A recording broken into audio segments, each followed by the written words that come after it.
Today's episode is brought to you by Audible. Get a free audiobook download and 30-day free trial at www.audibletrial.com/figureoutyourlife. With over 180,000 titles to choose from for your iPhone, Android, and Kindle. Now let's get to the show.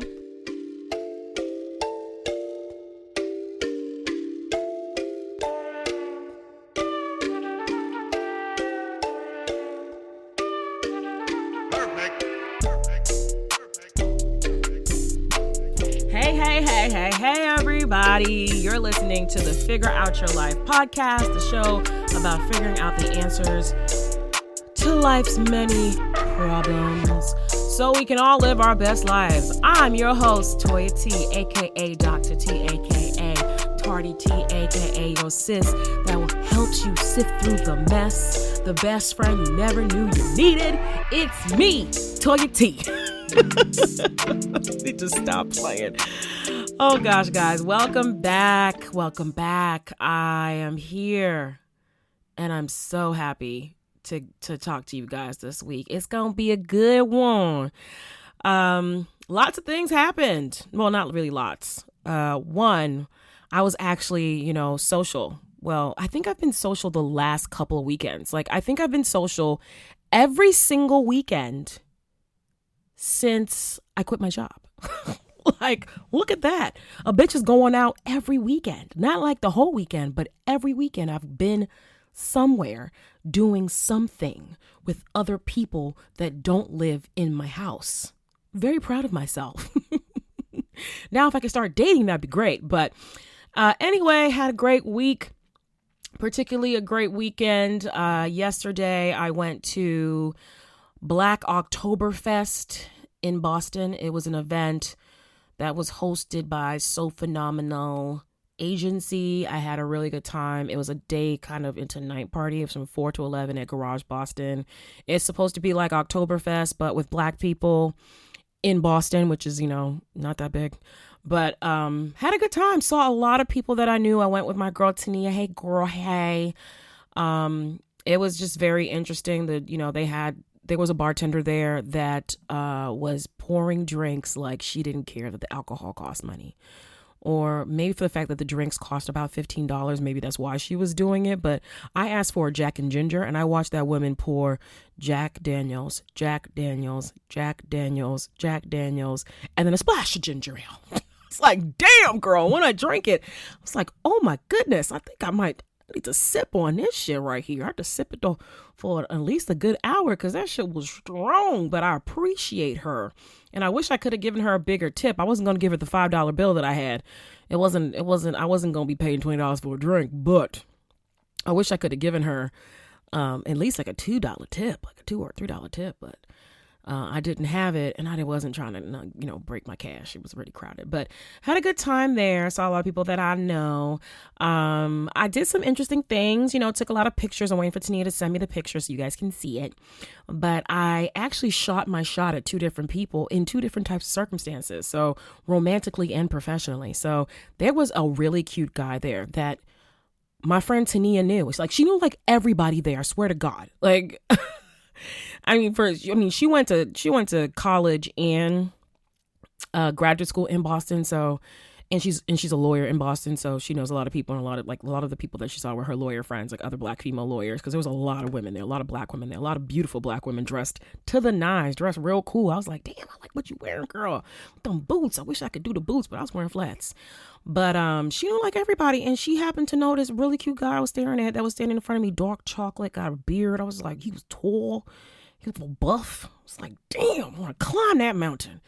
But so she was like, yeah, he's a real good guy. And she like said hi to him. She's like, I don't think he knows me. I was like, how you know that man? She's like, oh, he goes to my church. I was like, how old is he? Is he over 30? She was like, he's kind of young, but he's over 30. I was like, okay, good. Hook it up, girl. Do some wing woman work. It was so funny because her cousin, who she didn't know was going to be there, she saw her there. Again, I told her she knew everybody. And her cousin was like, asked the same question, like, Tania, how do you know this person? How do you know this man? Like, who is he? Like, how old is he? And I thought it was so funny. She's like, girl, you trying to get dibs on him? Because I'm trying to get dibs on him. I was like, no, girl, I claimed him first. Okay, I'm about to go over there and shoot my motherfucking shot. And so I did, started off with a little flirting, like, hey, why aren't you dancing? Because everybody was doing the electric slide. They were playing Beyonce's Before I Let Go. And I was like, and then I just saw my little chance to be like, why aren't you dancing? You don't like the electric slide? So I was trying to do all my cuteness and stuff. But my girl did tell me that he usually is in a situation. I mean, a man that looked like that would always be in a situation, like straight up. But I was flirting heavy, and he was like semi-receptive. I was like, okay, if he was more interested, he would ask me for my number already. But before I left, this is how I shot my shot. I think that Jack and ginger was really hitting, especially that Jack. It was Jack and a splash of ginger. So I was like, aren't you going to work? I was like, I got to go home. He's like, what? It's early. Because it was like 8 o'clock. I was like, it's time for me to go. And because that's when I said I was going to go home. He's like, I was like, what about you? Don't you got to work? He's like, yeah, I already told my boss I was going to come in late. And I was like, oh, so if you're going to come in late tomorrow, you should give me a call. See, look at that. Wasn't that smooth? If, it was real smooth. And he was like, oh, man, like, I'm in a situation. I want to be truthful. I was like, okay, no problem. At least you were honest. Like, I thought you were good looking. And so, I just wanted to, shoot my shot, see what's good. But he's like, yeah, next time you see me, don't, say hi. I was like, I will. Okay. So that one didn't work out so well. But Vince is a cutie. I'm going to tell you his name. Vince is a cutie. And I did find him on Facebook. So easy. Just put in Vince. And I found him on Facebook without even really having to look. He was like the second person in the search list. Maybe because we have 23 friends in common.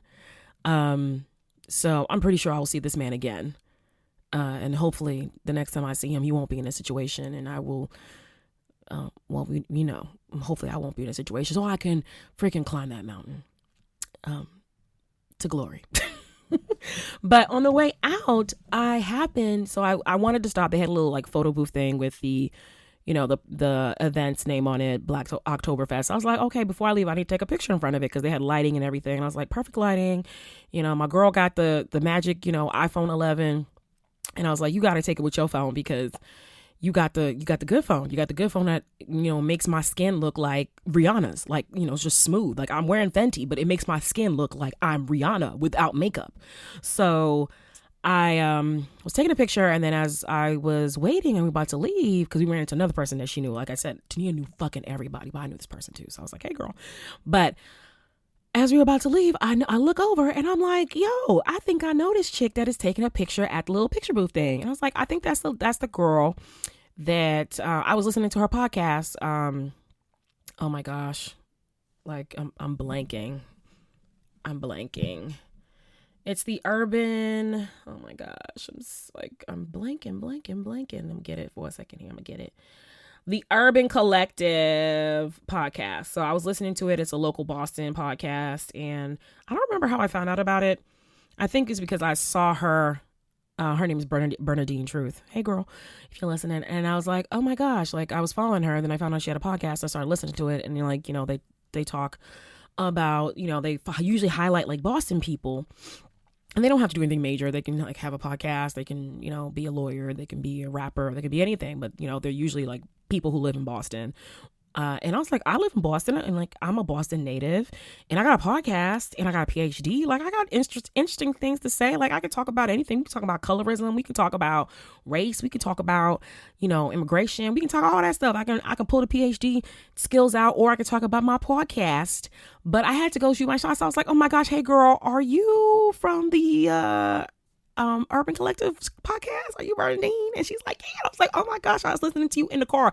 I was not lying. I actually was listening to her in the car. And so I showed it to her and she's like, oh my gosh. And she gave me a hug. She was like really sweet. And she's like, asking me my information. And I was like, hey, I'm Latoya. And she's like, you have a podcast? I was like, yes, I do. Figure Out Your Life podcast with Toya T. It's a lifestyle podcast that focuses on, helping people find the answers to life's problems. And she's like, oh, we should connect. And of course, I didn't get the cues. But Tania did. Again, the Jack and the splash of ginger was hitting me. So she was like, oh, this is my manager. I was like, okay, cool. So her manager got my information, my Instagram, and she was like, yeah, girl, I almost hit my microphone. That's the sound. She was like, yeah, girl. So hit me up on my website, which I gotta do. It's been a busy day. She's like, hit me up, because not even just like, because I was like, I told her like I wanted to really be on their podcast, but she was like, hit me up because like the stuff that I do personally, it fits, very well with what you said your podcast is about. And I was like, cool. So that was the second time I shot my shot. Got a picture with her. I got to look to see what she posted it. It was real cute because it was a picture of me and her smiling, and I was holding up my phone and you could see like the podcast. So I was like, okay. So that's the story of how I took 2 shots. I told you, I'm giving you advice based off of like my experience. I'm trying to help everybody. So I shot my shot at 2 different people, romantically and professionally. One of them worked out. One of them was like, okay, we'll see later. But at least I put my toe in the game, because I was like, okay, after I left that party and I was walking back with my girl, I was like, yo, like that was a real good look because I really am trying to expand my brand. And she's like, working on the same thing, like she's a Black girl, like, we could do some real good things. So I was like, great, that's good on that part, as I'm trying to like expand the Figure Out Your Life brand. And then the second part, I was like, this dude who is like fine, okay, chocolately just fine, just made me believe in dating again in Boston. I was like, oh, there are still fine ass Black men in Boston with good jobs. And no kids in Boston in their 30s. Like, you don't got to be 36. You just got to be in your 30s. To kick it. That's it. I'm looking for somebody within my decade. Within my decade. You got to be within your 30s. You got to have crossed the burning sands of the 30s. You got to enter into Dirty 30 to ride this ride. So that was real cool. Secondly, I rushed home. So not really rushed home, but I realized, when you get your notifications, and like I have Kid Fury from The Read on notifications because like I love him, and he was talking about how he kept tweeting about like, Watchmen, the show Watchmen was premiering, that's starring Regina King, Queen Regina King, on HBO, and he's like, it's coming on at 9:00, and I was like, oh shit, like I left in time, I should be able to make it home for 9:00 so I can watch this. And I know usually HBO will at least play it again after it premieres, or I can just catch it on HBO Go, the app. So I get home and whoa. Did you watch Watchmen last night? Did you watch Watchmen? Did you watch it? You need to watch it. If you have not watched it, you need to watch it. If you don't got HBO, you need to go find a friend that got HBO. Okay? You need to go find a friend that got HBO that will let you use the HBO code. If you know me personally, I might let you. No, I can't because it's my mama's code. Sorry, I just realized that I can't be giving you my mama's freaking information. I'm using my mama's cables to be able to watch this shit. But it was so deep, and I didn't know it was gonna be black as fuck. Like I watched the Watchmen movie, the movie itself that was directed by Zack Snyder, had a whole bunch of white people in it that I can't even think of their names. I know Patrick Wilson was in it, from Insidious, and he was in Aquaman. Also, who else was in that shit? See, I can't even think of all their names because like, if you've seen it, you've seen it. I saw it with my friend Winston. Hey, Winston. We used to go to movies all the time when we were in grad school. And he had read the graphic novel, Watchmen, and, was trying to tell me about it. And it was like kind of similar to the movie was kind of similar to the graphic novel, but not really. But so we saw that and I was like, I don't know what's going on here. But this one, I thought it was going to be the same thing with like all white characters, but Regina King, I thought she was playing like, a black version of one of the white characters, but it's a completely reimagining of Watchmen in that world. So they're using the Watchmen, world building, but new characters. And it is in a world where the police are fighting white supremacists, and they call white supremacist groups terrorist. Oh my gosh. They say, are you a part of the white supremacist terrorist group? The 7th Cavalry. And I was like, yes, bitch, yes. But the way it started, because I came a little late, so I didn't really see how it started. So I came in like 15 minutes in. I was like, I don't know what the fuck's going on. But Regina King was kicking ass and not taking names. She was like, I could smell white supremacy a mile away, and this dude smelled like bleach. I said, yes, bitch, yes. But I had to watch it again when it did the encore of the premiere, so I could see what happened in the first 15 minutes because I didn't know what was going on. I was like, what world are they living in where like Regina King is married to like that beautiful black man that played Black Mantis, Black Manta? Is it Black Manta? Black Manta on Aquaman. He played the bad guy, one of the bad guys. And I feel, oh my gosh, I can't believe I'm blanking. And he was also the other dude in Striking Vipers that wasn't Anthony Mackie. The really tall, like just gorgeous black chocolate man. Can you tell I like chocolate men? Anyway. So she was married to him, and they have 2 white kids or 3 white kids. And I was like, what world are we living in? And she was a cop, and all the cops don't have access to their guns. Like, they have to call into dispatch, and dispatcher has to be like, is this a threat? Do you think that your life is in danger? And then they have to get it buzzed for them to remove their firearms. They're just not carrying around their firearms. Their firearms are actually in their cars. And I was like, what world is this? And they talking about white supremacy, and like that was like, who they're going after. I was like, what is this? But then the beginning really set up like, the whole thing. And I don't know and I'm not trying to ruin it for you, but the opening scene, I'm just gonna tell you the opening scene, not the synopsis of the show, but the opening scene is the blackest of blackest things I have seen, and it is the realest and blackest thing I have seen on television that was not a documentary. Like, straight up, it opens up with like a coverage of real American horror. They start off by looking at, by showing the Black Wall Street massacre, or they also call it the Tulsa Race Riots or the Tulsa Race Massacre.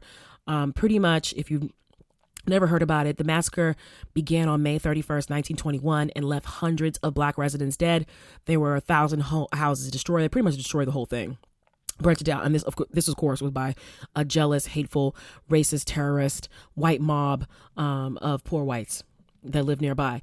This was called the Greenwood District, aka Black Wall Street, which I'm still trying to go visit because I have a friend, Rico, Dr. Rico, right? Hey, who opened up a gallery called Black Wall Street Art Gallery there, and I like really want to go see like the gallery because it looks really dope. And plus, I've always wanted to go see Black Wall Street, but I never had a reason to actually have to go into Oklahoma and Tulsa. And I've actually had Tulsa flights on watch because I really wanted to go, and I told him like I'll come, especially since like I'm not working. So I was like, I really want to go and see it and check it out and see one of the thingies. But like now I really want to go. But the Greenwood District at the time in the 1920s, early 1900s, had about a population of 10,000 at the time when this massacre happened. It thrived as the epicenter of African-American business and culture, particularly on bustling Greenwood Avenue, commonly known as Black Wall Street. And what happened was that there was mobs of armed white men that descended on Greenwood, looting homes, burning down businesses, shooting black people on the spot. And when I was reading about it on history.com, they pointed out that the massacre in itself was popped off because, of course, and I'm going to say it's like the same script, different day. So there was an accusation that one of the black men that lived in the Greenwood area, that lived in this area, this thriving black area, was like one of the most wealthiest like black areas in the country at the time, like in the 1920s, early 1900s, in what was Indian territory before Oklahoma even became like a state. There was black people going there, living there, that were either former slaves of the Native American tribes that were there, or they were runaway slaves that went over there, or people that became free and decided to go over there because they knew a whole bunch of black people were moving there and thriving and starting businesses. But either way, we get back to the story. So it all started because a white woman accused a black man of assaulting her, of course. And they were, there was the whole court thing, and the white men like wanted to like, of course, lynch him. And there was a whole bunch of black men, from the area, from Tulsa, that decided that there wasn't going to happen. So they came up there with their guns and was like, we'll protect him. Like, he deserves to have a fair trial and not be lynched in the jail cell. What happened is that they came up there and they met up with like 1,500. There was like 1,500 white men. Well, white people there. And so the black men left, like the armed black men left. And after that, the white men decided that and mostly this was around the time that there was a resurgence of the Ku Klux Klan. They decided to go ahead and like destroy Black Wall Street, destroy the Greenwood area district. They shot black people on sight, which is so funny. They were upset about a court case and then decided to go and commit crimes. Of course, not punished. To go take go commit their acts of terrorism and shoot black people on sight, burn houses, loot, businesses, burn down businesses, just completely just burned down, like millions of dollars of destruction. They were able to rebuild, but not all of it. But it's just so crazy. But it starts off with that. And I'm like, there's very few, like, there's not a lot of, like, I won't say very few people, but even for me, like, I had to look up the details, but I had heard about, Black Wall Street, and then like the burning down of Black Wall Street. I didn't know all the details, but I know that even with me, with a PhD in sociology and a concentration in Africana studies, that if I only know the basics of it, that most Americans that are watching the show, what most people watching the show, probably don't know much about it at all. So I was just so happy that they gave them a little bit of a history lesson. That shit is not fiction. That shit was very real. And I also learned that one of the characters that they were showing, I'm gonna get off this, I promise you, is he was like a black sheriff, and it turns out that they say that he might be the basis for the fictional character, the Lone Ranger, and then they made that movie with Johnny Depp, and it was like super racist and stupid, and Disney lost a lot of money, but it was about to be, it's based off of this black sheriff that was like top dog, that always got his man. He was like uncorruptible. He was like dependable, and so much so that he even arrested his own son for murder. I was like, what the fuck? But learned so much. Either way, we got to get into the topic of today. I don't know how this always happens, but I hope you enjoy this like 20-minute intro.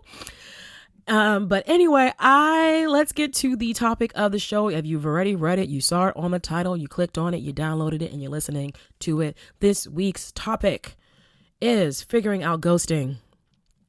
And I really wanted to talk about this because, of course, we're getting close to spooky season. It is October. You have to go outside. You see all the pumpkins and the ghosts and all kinds of things. And you're probably seeing an increase of spooky movies and horror movies on TV and on Netflix. I know I've been watching a lot of like horror movies, and I thought this would be a perfect time to talk about ghosting, but not the type of ghosting that is related to Halloween. I'm talking about the ghosting, and for those who don't know, who have not experienced it yet, is when you have someone that you believe cares about you or is interested in you. It could be a friend. It could be someone you're dating. It's usually someone you're dating. But it can be friends too. Friends can ghost friends. That disappear like from your life. Like they just stop contacting you without any explanation at all. No phone call or email, not even a text, like nothing. You texting them, you emailing them, you calling them, and they do not get back to you. The bullshit, right? So I thought it would be appropriate to talk about it. And of course, I looked up some stuff, and I found, interestingly enough, an article from Psychology Today, because this shit is so fucked up that they have to talk about the impact on people's psychological, well-being. So, I'll talk, about I'll talk about what they talked about, of course. And then, so I can explain to you, why do people ghost? How does it feel? What does it do? But I'll also, of course, tell you my experiences with ghosting. And I have like a very good, story about someone who ghosted me, and my dumb ass decided to take them, to talk to them after that, like an idiot. But I've also had friends that have ghosted me too, and that shit didn't end very well. So, ghosting in itself isn't new. People have been engaged in disappearing acts for a very long time. Have you ever seen that movie with Wesley Snipes and Sanaa Lathan called Disappearing Acts? It's based on the book by Terry McMillan. I really do love that little TV movie. Really do. I should probably read the book. But, it was about disappearing acts, pretty much like Sanaa Lathan's character. Toni Morrison was talking about ghosting before ghosting happened. Damn, they should give that bitch her money. Sorry, I shouldn't call Terry McMillan a bitch. I meant that in a strong way. But Terry McMillan was really talking about ghosting before ghosting happened. So she called it disappearing acts. And that's what I like to call it too, disappearing acts. Because ghosting is like a millennial, term, even though I'm technically a millennial. But so in that movie, like in the book, like Sanaa Lathan's character was like dating Wesley Snipes, and he was like, this dude that she was like so in love with, and then all of a sudden he just disappeared. Like she didn't know where he was. He wouldn't pick up. He wouldn't call her back. This is before cell phones. Like she just could not find this man. He just stopped coming around, stopped calling her. She just went on with her life, and all of a sudden he just popped back up. So that's what they call disappearing act. So this has been happening for a very long time. In today's dating culture, being ghosted is a phenomenon that approximately 50% of men and women have experienced. And I'm one of them. And almost an equal number have done the ghosting. Now, I don't think I've done ghosting. I don't ghost. I'll tell you that. I don't think that it is a proper way to end a relationship or interactions with people. Like, either I have just not communicated with you at all, or I have pretty much told you, like, I don't think we should be friends anymore, or, like, decreased access to you. Like, ghosting is when you completely, like, go from talking every day to, like, gone. Just gone. Can't find them, won't text you back, won't, like, you just don't see them. I don't do that shit. But despite how common ghosting is, the emotional effects, this is from psychologytoday.com, can be devastating. Of course it can. It is fucked up and particularly damaging to those who have fragile self-esteem. So I don't have a fragile self-esteem. I think I'm great. I'm awesome. My daddy told me that I'm a perfect 10. I mean, he said that when I was born. Like, I had 10 toes and 10 fingers and I was a perfect 10. I was like, yes, I am. I am queen. Oh my gosh, this is why my mom tells me I need validation. She's like, I don't know why you need validation all the time. You need people to tell you that you're smart and you're pretty and you're funny. And I'm like, yes, that's what people need. Like, I need it. Gosh, what is wrong with you, woman? But I know for me that it was pretty painful, and I'll tell you what happened. So I'll tell you what happened, and then I will go through, like, how they approached it in the article, like, starting from why do people ghost. So here's the story. Here's the story. Started off grand. It was cool. It was all pretend. Yeah. Since you've been gone. So I met this dude, right? I met this dude on, what was it? Hello Cupid. Okay Cupid. So I was like, I was like fully in my dating zhuzh. Okay. I was dating like several dudes and he was one of them. And I was like, okay, he cute. He got like, he seems like he travels and all that stuff. So we exchanged numbers and he called me and, it was like talking me up. And like, I was like, oh, he's like taking the initiative. You want to talk to me? And it just like really hit it off. And then we like set a time for a date. Now, we met up on this date. Like, it took us, he was new to the area. So I really like dating guys that are new to the Boston area. That means that we don't have mutual friends, which is great. So if things don't work out, I don't have to fucking see your ass no more, So, he seemed real cool. We had a first date. He actually did not live in the Boston area. He lived in Maine. He was moving from Philadelphia to Maine. And I don't think he listens to this podcast, but if he does, hey, you know who you are. You know the story, and this is my side of it, and it's the truth. So we had the first date, and then he was like, I had a good time. I'll talk to you when I get home, blah, blah, blah. So I text him like, hey, did you make it back? And I like barely get anything. Like, I think I got like one text, and then like, I'm like, cause this was the same year. This is the same year and month of like Snowmageddon, and also around the time that I was depositing my dissertation. So I was like done with my PhD, and I was trying to get like really done, like turn my shit in, let them say that I have completed all all of the requirements so I can get my damn PhD so I could be official. So this was January 2015. And so like with the snowstorm and stuff, he started a new job. I was like giving him leeway, but like the conversation really just dropped off. And by February, like barely nothing, just anything at all. And I was like, I thought we had a really good date. I thought we I thought we really were, vibing and, had good chemistry. And dude just stopped talking to me. So I was like, okay. So I, I was still in, fully somewhat in my pick-me-ism. And if you don't know what pick-me-ism is, again, go to the podcast episode about pick-me mentality. Okay. Go ahead and listen to that. I gave you a whole definition. But, I was like, I was really invested, even though I had another dude I was talking to. I was like, this dude, I really like him. I think he's cute. I think, we can go somewhere with this. He's like checking off all the boxes. He's a Pisces. I'm a Cancer. We're supposed to work well together. So he just wasn't answering. I was like, yo, dude, I just want to know, like, did I do something, or, are you just not interested anymore? Because if you're not, you could just like tell me that and we could be good. And I got no response to that. And I was like, hey, fuck it. So that was February, because I know that was around the time of the Super Bowl. Now, was it April or was it May? Because I know I was definitely in the middle of the school year. And that April would be too close. So let's say it was May, because it was like a couple of months, like 4 months later. So let's see, March, April, May, June. Maybe it was June. Damn, I know I was, yeah. So like months later, like 4 months later, definitely a full 4 months later, this dude pop up like, hey, what's up? I said, are you serious? What the hell? And he was like, why you stop talking to me? I said, no, you stop talking to me. What are you talking about? Are you crazy? And he really tried to play me like, oh yeah, you stop talking to me. Like we stopped, like he's like, let's agree that we both stop talking to get to each other. And I was like, no, you stop talking to me. I, try to reach out to you. You didn't say nothing, so I stopped talking to you.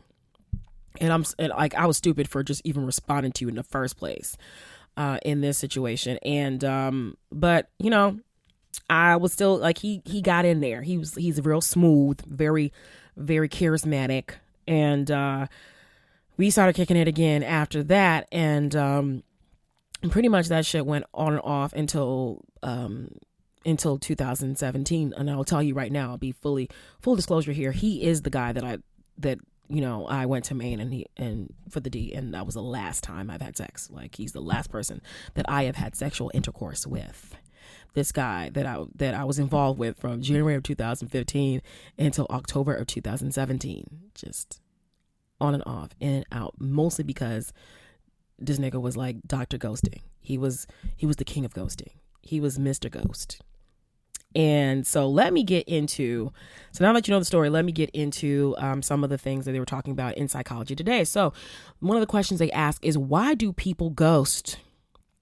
Now, here's what they say. They say people who ghost are primarily focused on avoiding their own emotional discomfort, and they aren't thinking about how it makes the other person feel. I can definitely tell you that this mofo definitely was not thinking about my feelings. If he was, he wouldn't be playing games. He would have responded and been like, you know what, I'm busy. I got a new job. And he tried to tell me all this stuff like 4 months later, but there was like no communication in between, like nothing. I was even stupid enough to send him a birthday message on his birthday, because his birthday was in February. I was like, hey, happy birthday. Nothing back. Nothing. I was following his ass on fucking Instagram, so I knew his ass wasn't dead. I was like, I see you ain't fucking dead, motherfucker. So mad. But I feel like, yeah, he got a lot of issues. I mean, like, we all got issues, but I feel like him in particular, like, you're like, dude, you're 40. Like, what is going on there? Like, everything else in your life seems to be going great, but in terms of your like romantic relationships, it might be an emotional thing. It might be something you got to work with, something that makes you uncomfortable with actual like intimacy with another person. Like not like you can't be in a relationship, but like, I don't know. I'm just saying. But the lack of mutual social connections for people who met online also means that there are fewer social consequences of dropping out of another's life. So again, like I said, we met online. He was also new to the area, like I like. And so if the shit didn't work out, I wouldn't have to see him. And so that's exactly what happened. And it turns out, made it easier for him to ghost me, because we have so few there's so few social consequences of him just dropping out of my life, because he is not in my friend circle, he's not in my work circle, he's not in my social circle. And so the only place that I was really going to see him was on the gram. And if he wanted to, he could have blocked me, but that's too much work for most guys. So that, I think that is on top of it. So if you're doing online dating, you have to kind of think about that when you have fewer connections with someone, like when you meet online, and that the lack of mutual social connections makes it a lot easier for people to ghost you. And they also say that the more it happens either to themselves or their friends, the more people become desensitized to it, and the more likely they are to do it to someone else. So they're saying that the more that people ghost and engage in ghosting, that they become so desensitized to it that they're more likely to do it to someone else. And if you're ghosted a lot by yourself, you are more likely to become desensitized to the act of ghosting and just like completely disregarding someone else's feelings and doing it to someone else. I'm telling you right now, I have not. Like, when I'm not interested in a dude, I'll tell them. I'll get my boy, hey Jamoki, if you listen to this, I'll get my boy Jamoki to craft up a really nice, respectful but clear text message that says like, hey, this was cool, but I'm not interested in you, and I hope you have a great life.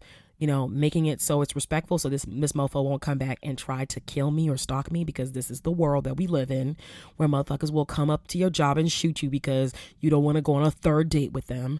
But so that's what I usually do. But I do not ghost. I don't ghost because it's not nice.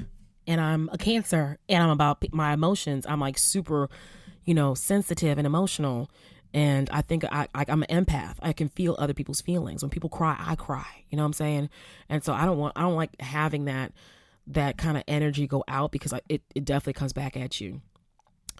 And so going into the next question that they put in there. So they asking, how does it feel to be ghosted? Well, I told you, it feels fucked up.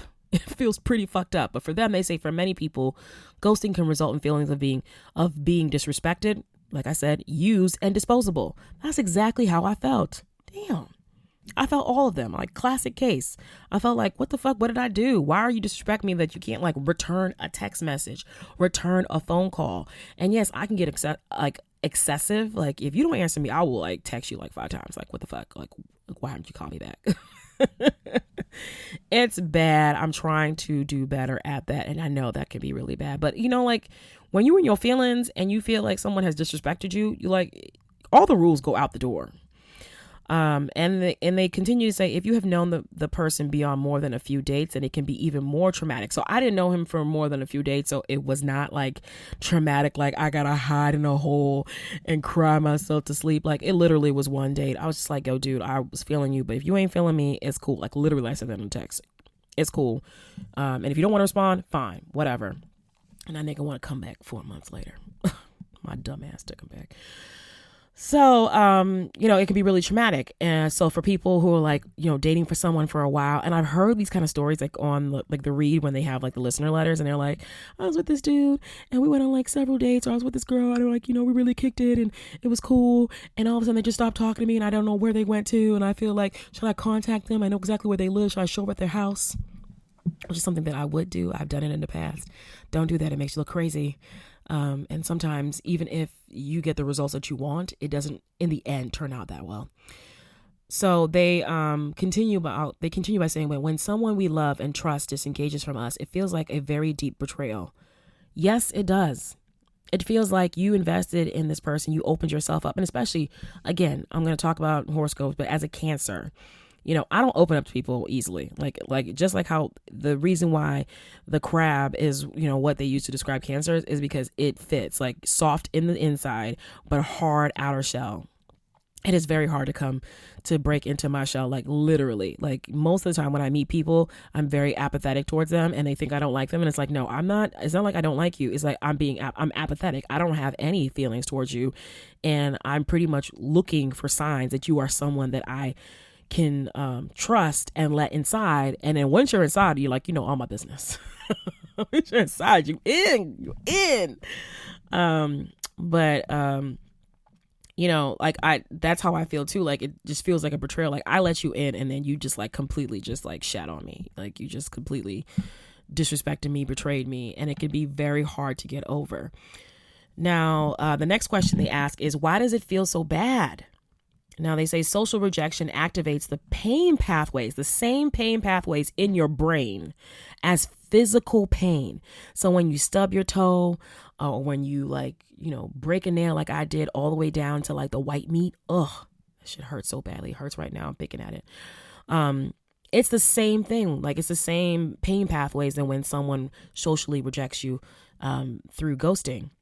They said, in fact, you can reduce the emotional pain of rejection with a pain medication like Tylenol. So the next time that you have a breakup or someone says something disrespectful to you, pop a Tylenol.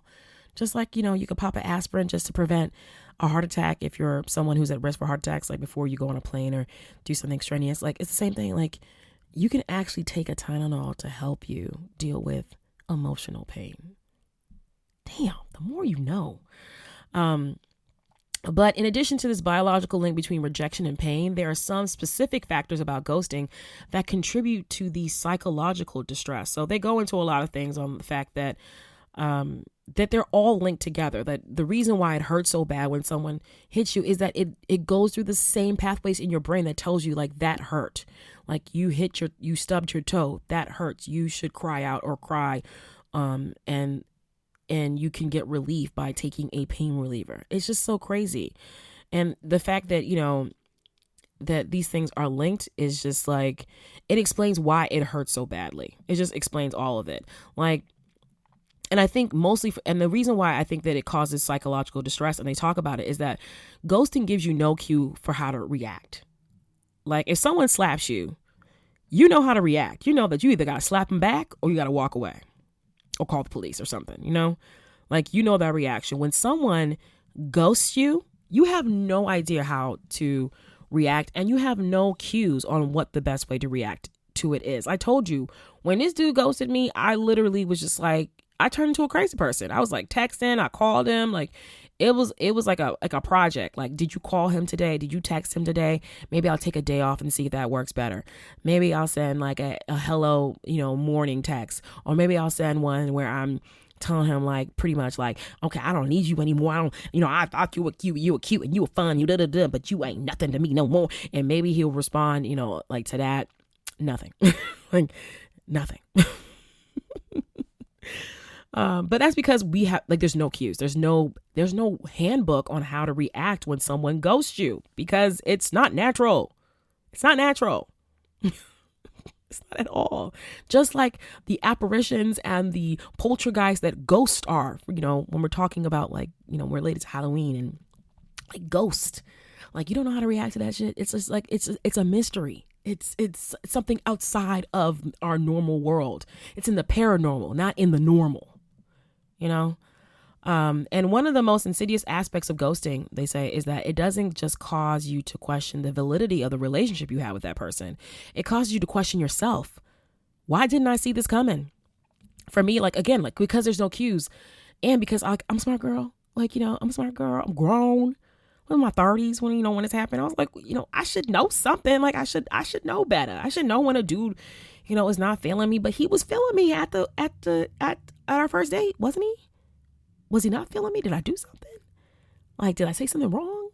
Was I supposed to wait? Like, am I coming off too thirsty? Like, it's like all these things come up because there are no cues. It's just like you just don't know what is going on. And it makes you question yourself, not even that person first, but yourself. And I'm telling you that the important thing to do is not to question yourself. It's to question the person and move on. Like, it's them, it's not you.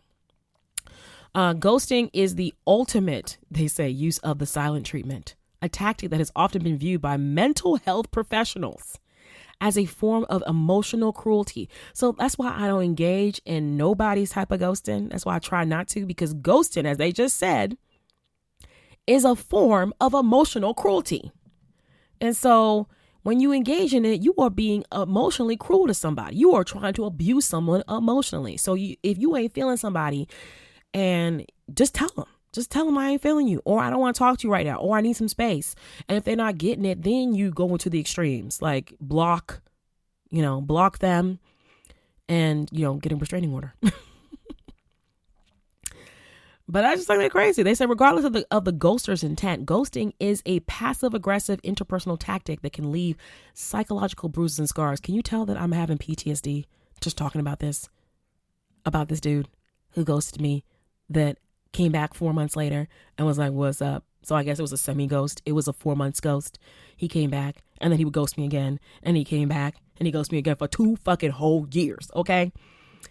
Yeah. Like, that explains a lot. Like, I'm really having PTSD. I have like psychological bruises and scars, dude. Like, you owe me money for some treatment. Like, this is why mental health services should be free, because everyone goes through shit that is not just traumatic based. It's not, like you went through a shooting or a death in the family, or you went to war or any of this stuff. It can be someone fucking ghosting you. I can also send your ass to the damn therapist. And if you ain't got good insurance, it can be expensive. If you have no insurance, it's really expensive. This is why the government should be giving people friggin' free mental health services, because everybody's going through it and everybody can benefit from talking to a mental health professional. So the question that they asked, the last question they asked on the article is, how do you move forward? And that's a good question. Let's try to answer this. So they're saying the important thing to remember is that when someone ghosts you, I'm going to say this slowly. The important thing to remember is that when someone ghosts you, it says nothing about you or your worthiness for love and everything about that person doing the ghosting. It shows he or she doesn't have the courage to deal with the discomfort of their emotion or yours, and they either don't understand the impact of their behavior or worse, don't care. In any case, they have sent you an extremely loud message that says, I don't have what it takes to have a mature, healthy relationship with you. Be the better person, retain your dignity, and let him or her go peacefully. I love that. I'm going to say that again. Be a better person. Be the better person. So fuck that ghoster. Fuck him. Okay. Hey, but we still friends. We still cool. I'm not talking about like I hate you. I'm just saying that in the situation of you ghosting me, in that situation, you were fucked up. Say this to him. You were fucked up, sir. Okay. It is you. It's not me. It is your issue, not me. Okay. And that I'm going to be the better person. I'm going to retain my dignity. Although I don't feel like I retained my dignity in the case with him. But I'm going to retain my dignity now in the case that this may happen again. But I don't see that happening. But it could. Again, we can't, like I said, we can't predict it. There's no cues to it. But be the better person. Retain your dignity and let him or her go peacefully. Deuces. Be blessed, as I like to say to people. Be blessed. Go forth and be blessed. Just do it someplace else. Don't have to be around me. That's why, God and the internet founders made up the block button, the mute button. I can mute you. You can go away and I never have to see you again. Just like how when I go on Instagram, I do not see anything that has to do with the Kardashians because I fucking blocked them. And some of these reality stars too, I realized I probably need to block Evelyn Lozada because I don't fucking like that bitch's ass either. Oh, that was really harsh. Yeah, I said I don't like her. I didn't say I hate her. I said I don't like her. Her freaking colorist ass. And I might have to do an episode on colorism. Did I say that before? I might have to do an episode on colorism because I feel like the conversations people are having are inaccurate. And the ones, again, I'm going to go off a little tangent. If you watch Basketball Wives and you've seen the reunion, like Mark Lamont Hill, Dr. Mark Lamont Hill, PhD, sociology, okay? I'm so disappointed in him because he is the perfect person to have had a conversation with Evelyn and Shawnee and all the cast of Basketball Wives and their viewers about colorism and what it is from an academic standpoint. He really could have pulled in like the literature. And then as someone who's a public sociologist, which is what he is and how he turned into like going into like, being on CNN and stuff because his mentor is Michael Eric Dyson, who's also a public sociologist. He would have been the perfect person to drop that knowledge on him, but he didn't do it. He was too busy trying to flirt and get into the DMs, or not even DMs because she was right there. He was too busy trying to get into the panties, or that abused box of Evelyn Lozada. I mean, the girl freaking punched her pussy on television. And yes, I said pussy. Just saying, I said it. You listen to this. It's explicit content. She freaking pounded her pussy on national television and you trying to get in her DMs and you have a whole fucking PhD and you could have talked to her ass about her colorism because she definitely has been engaging in colorism, but I'm getting off point. Again, be the better person. Let them, go on their way. Let them be blessed. That's how you're supposed to move forward with ghosting because everyone should be able to express themselves openly and freely with your friends or your partners.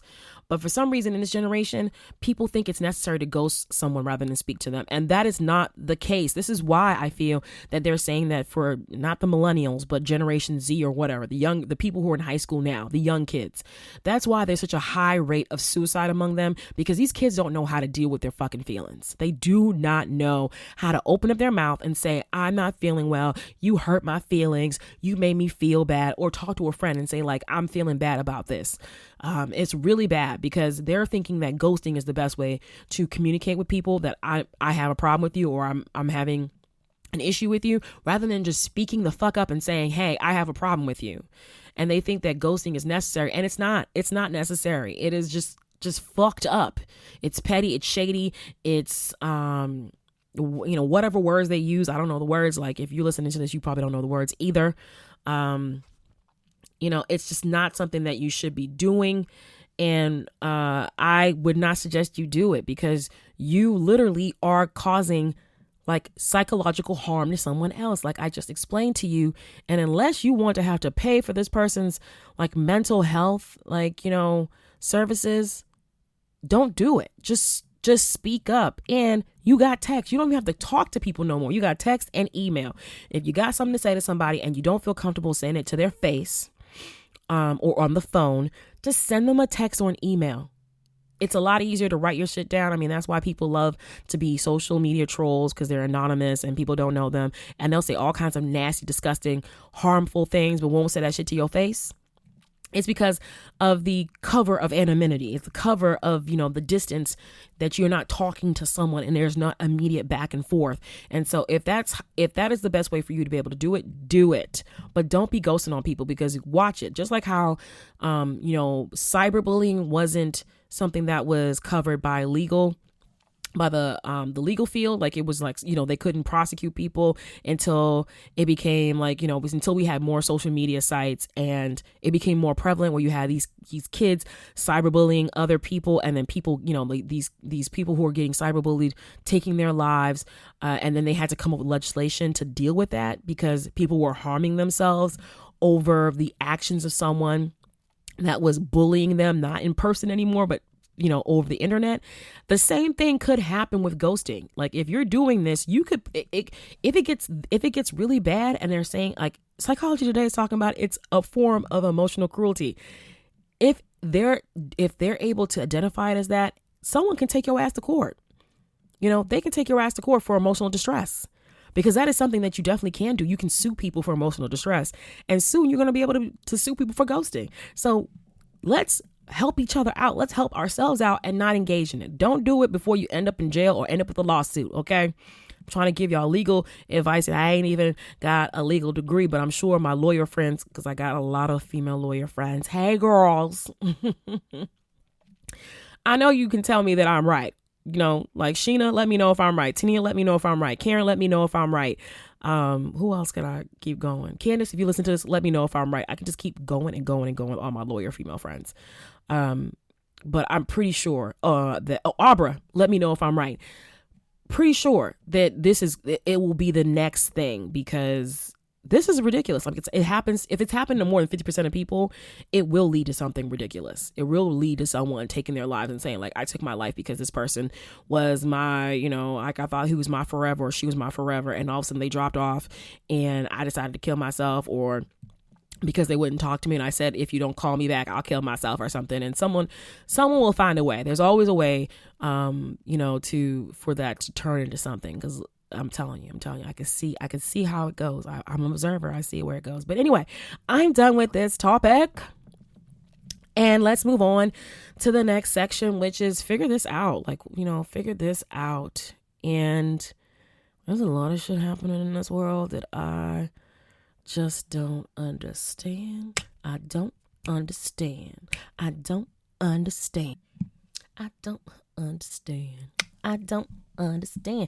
If you don't know the reference, that's from Bad Girls Club. I'm not gonna judge you if you don't know the reference. That is some really ratchet TV.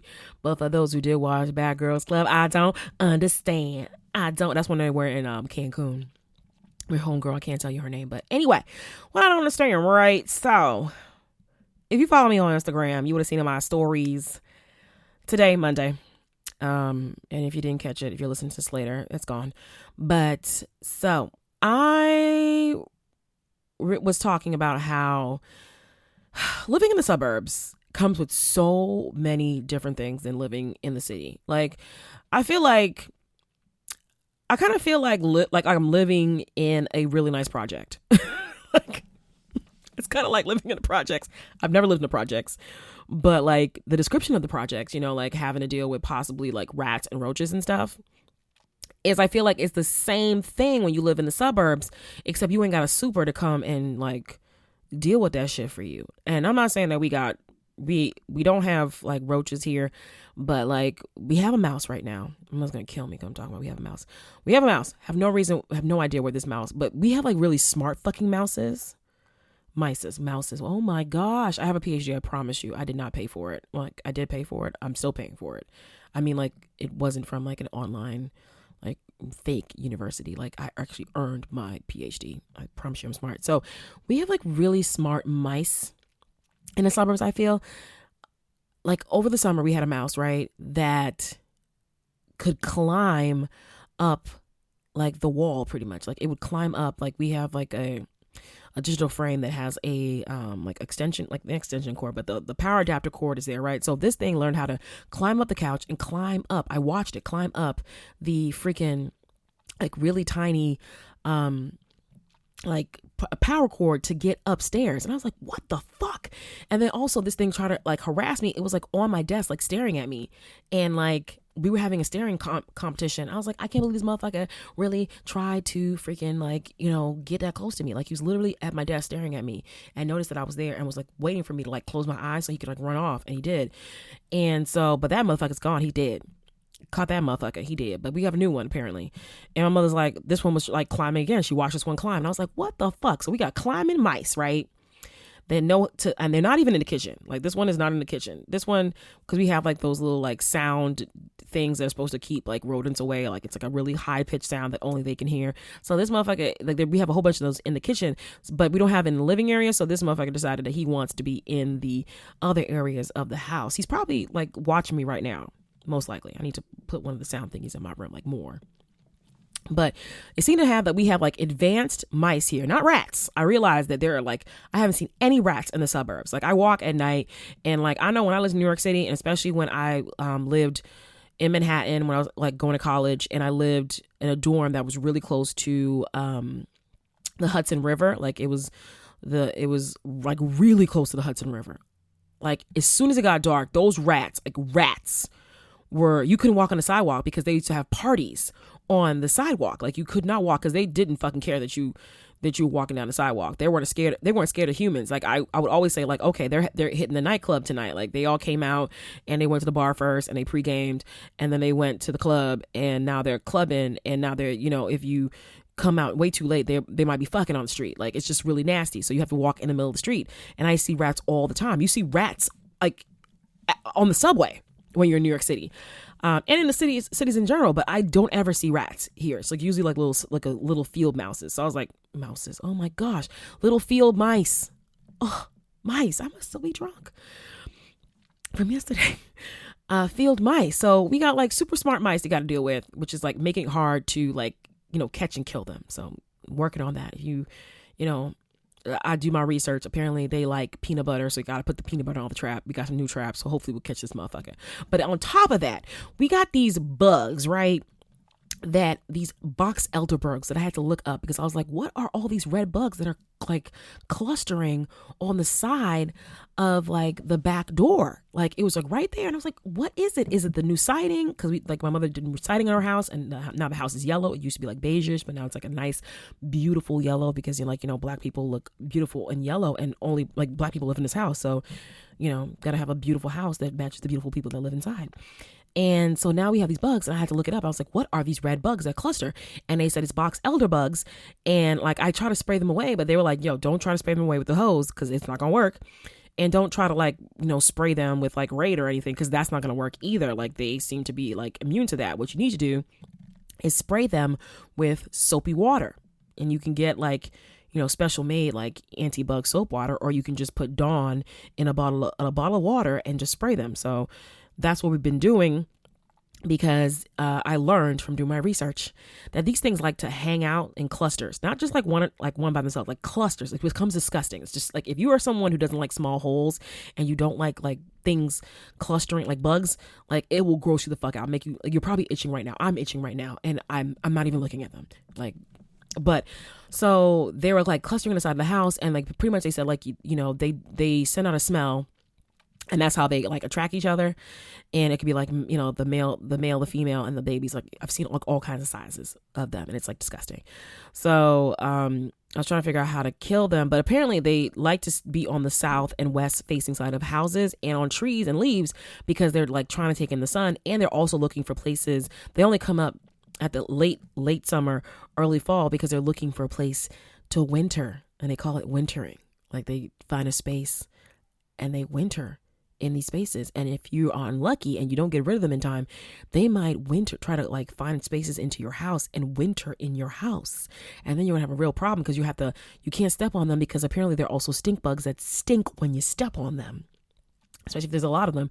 So if you see them in your house, you're supposed to vacuum them up and empty them. But it's like really hard to get rid of them. So what I'm saying is that this is also something else I got to deal with living in the suburbs. And I'm like, this is something I never thought I would have to deal with living in the suburbs. Like, first of all, like I kind of said it like it's kind of the projects of like just life, like the suburbs. Like you think that you're moving on up and you're moving to a better life. And yes, and I'm not even like, I shouldn't even have started with the projects. It's like living in the city in general. You just expose yourself to more rodents and animals and other issues, right? And you're supposed to, when they say when you move to the suburbs, you have less issues. Like you have more space, you have less people around you, and less, the crime rate goes down. And yes, that's all good things. Like I don't lock my car. Well, like I'm pretty sure that the front door is open right now, because we don't lock the door except at night and when people are not in the house and stuff like that. And like, it's like suburban life, but we have to worry not about like burglars and like rapists and like, freaking muggers. We have to worry about freaking bugs and smart ass mice. And so this morning I had to go out and I really had to put on some war music to go spray the fuck out of these bugs. And I realized that the male ones, which I am assuming are the bigger ones, I could be wrong. It could be the female ones, but the big ones fly. And I sprayed at them and they flew at me. And I was like, what the fuck? But they got me real mad. I had to put a whole bucket of soapy water and throw it at them and like throw all around the house. Like you can see like soap on the house because like I was like using a brush to put soap on the house. But I was like, yo, this is so fucked up. Like, I already just learned that I can't afford to rent in the city, like any major cities, because like they just said like rent is unaffordable for anybody in any major cities that you want to live in. I'm a city girl. I want to live in a city, and that's why I live at home with my mama, because I cannot afford to pay my 6 figures of student loan debt and pay rent and look cute and travel. You know what I'm saying? Like these are all things that are important to me. So I live with home with my mama, where I get to save money and pay my fucking bills and look cute and travel. But so I'm doing that until I can save enough money to buy a house, while I still have this 6 figure of debt, pay that down. And I've paid a lot of debt down, and now I'm saving up to buy a house. And I realized that, I'm most likely going to buy a house in the suburbs because I cannot afford to buy a house in the city, in any city. If you can't rent, you can't buy, most likely. And so I'm end up buying a house in the suburbs, and I realized that I'm going to end up probably with the same fucking problems that I'll have to deal with very smart ass mice and freaking clustering nasty ass bugs that I have to fucking deal with myself. And I can't call a super or somebody else to deal with it. I'll have to deal with it myself as a homeowner. And I'm like, fuck, can someone tell me how does it get easier? When does adulting get easier? What can I do? Please give me some advice. Let me know, because I don't understand. With that, I'm done, folks. Ooh, I'm done. I hope you enjoyed this episode of Figure Out Your Life podcast, folks. I know I sound bipolar as fuck, but anyway, I hope you guys really enjoyed it. I've noticed that my numbers have been growing. I've been spreading. People have been sharing. People have been joining the tribe. I'm really excited. Thank you very much. Continue to do this so that we can continue to grow, so I can get some recognition. I'm telling you, I'm aiming for being recognized and, by Apple Music. I want to be on the page when they talk about for Black History Month and they highlight Black podcasts. I want to be up in there with the Malik Teals, the Reed, with, all them Black popular podcasts. I want to be up there with them. So help me out, guys. Continue to subscribe to the podcast. Share the podcast with any person that has ghosted you or not ghosted you. Any person that likes to ghost or doesn't like to ghost, share it with everyone you know. Please help me get to my first 50 reviews, because that also helps with, achieving my dream of being recognized by Apple. That's helped the algorithms and them noticing me. I'm still under 10. I really would just like to just be up there. So help me get to my first 50 reviews, folks. It's easy. Go on iTunes and go ahead. You don't even have to write a review. You can just press the stars. If you'd like to, you can put a review, but it would just be really freaking helpful. For information that I have discussed in this podcast, you can contact me on my Instagram at LatoyaT, LATOYAT, or at Figure Out Your Life Pod on Instagram. All the information of how to contact me is in the show notes. I always put it in the show notes, so you can go there if you want to learn more about me and dig deeper and find more information. You can also go on to figureoutyourlifeblog.com. That is a good place to do that. With that, I hope you guys have a blessed, morning, afternoon, evening, whatever time you're listening to this, wherever you are in the world. I want you guys to have a great week, and we will talk next week. All right, guys. Bye-bye. You could have had a bad bitch. I'll talk to you guys next week. Hopefully you'll come back. All right, bye-bye.